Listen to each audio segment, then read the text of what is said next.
My buddy hooked me up with a whole bunch of 10-foot pallets that have 3 2x4s in each one, and I'm needing that for my next build. So to get these broken apart, I'm going to build a pallet pry bar. Let's get to it. To start off, I just grabbed some scrap steel that I had laying around from a previous project. I've got 1/4 inch steel that I'm going to cut right in half that I can make the 2 legs that'll be the pry part.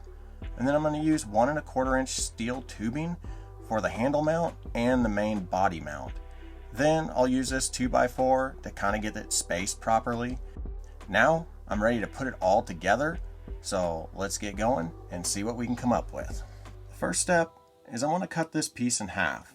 So I measured it equally, drew a line down the middle, and now I'm going to put it in my vise and use my angle grinder to make sure that I get it cut nice and evenly.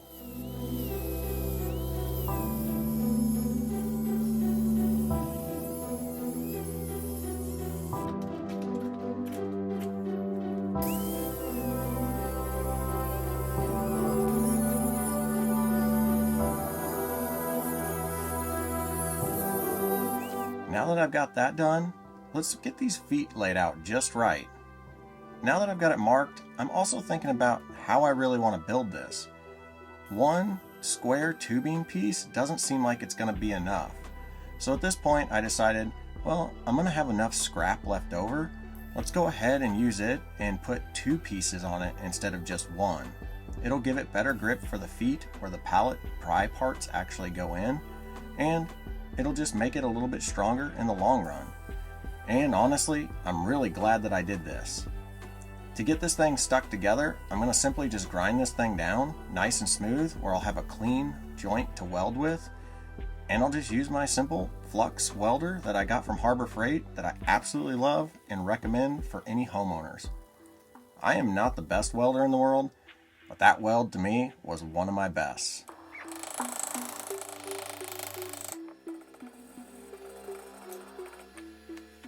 Now we're ready to attach the foot, which is what I'm calling it. There'll be 2 of these, so I just tack weld this in place and get this first one welded really well before I move on to the next one.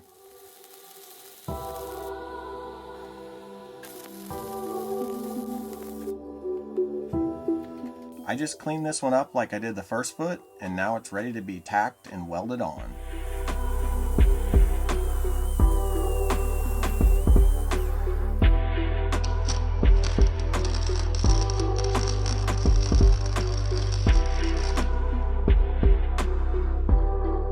Couple of things here with the handle mount. I wanted to make sure I got it centered, but then I also wanted to drill a couple of holes in it because my first plan was to use just a wooden handle off of a broom.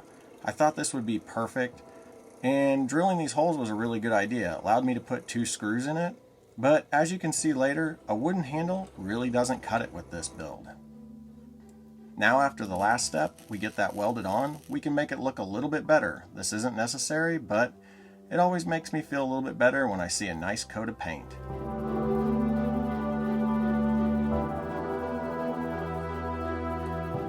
Alright, I went ahead and attached a wooden handle to this. Let's go ahead and give it a try. I instantly realized that this wooden handle was gonna be a problem. As you can see, it starts to bend like crazy here and was kind of cracking in the process. So, needless to say, the wooden handle didn't last longer than this single board. The best solution I found was a rock breaker bar that I had. It's a solid bar, so there was no way it was gonna bend. I just put it in the handle mount and just carried it around and put it underneath the pieces of wood as needed. Now if I were gonna make this pallet pry bar again or make this a little bit better, what I would do is I would get a steel pole or a steel rod that's a little bit lighter than this rock crusher bar. And also, instead of the 1/4 inch steel plate that I used for the feet, I would either use 1 inch square tubing or I would use 1/2 inch steel plate.